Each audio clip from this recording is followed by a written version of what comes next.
1953. A logging camp lost among wet pines and heavy fog. They said the night was quiet here.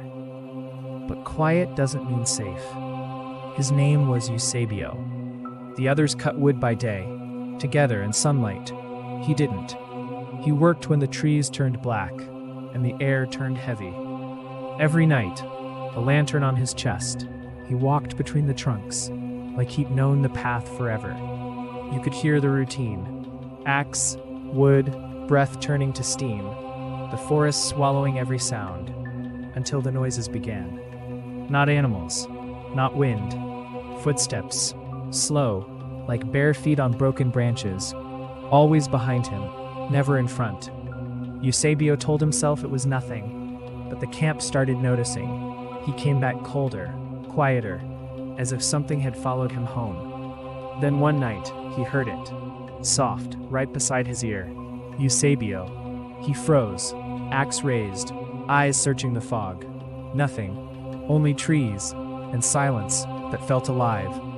From that night on, the forest answered every strike differently.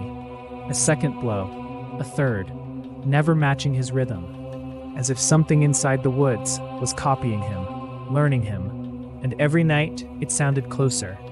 His girlfriend Amalia waited for him, worried. She knew that look in his eyes, a man walking back from somewhere he didn't want to remember. One dawn she followed him, quietly, through mud and mist. From far away she saw him, alone, chopping without stopping, like a machine, like a prayer. And then it happened. The axe slipped from his hands. His lantern shook. Eusebio went rigid, like an invisible rope pulling him upward. A pressure with no shape, pushing from every side, the air thickening like it had hands. Eusebio levitated. Not a jump, not a stumble. He rose slowly, twisted like a puppet. Amalia ran, screamed, but the forest swallowed her voice. The air became a wall. It threw her back, and Eusebio was dragged through brambles and brush, branches striking, vanishing, in and out of the fog. She caught only flashes, blank face, lost eyes, torn clothes, and a sound above everything else, a deep, brutal creak, as if the forest was closing the door. Amalia collapsed. The night took her breath, and then her strength.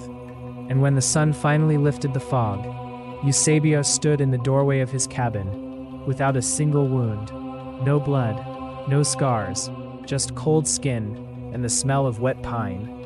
Amalia held him, and he whispered, too calm to be his, "It wasn't a dream. I didn't come back alone." And behind him, the radio turned on by itself, static, like whispers, inside the noise. After that, nobody worked at night, and the cabin still creaks, even when there's no wind.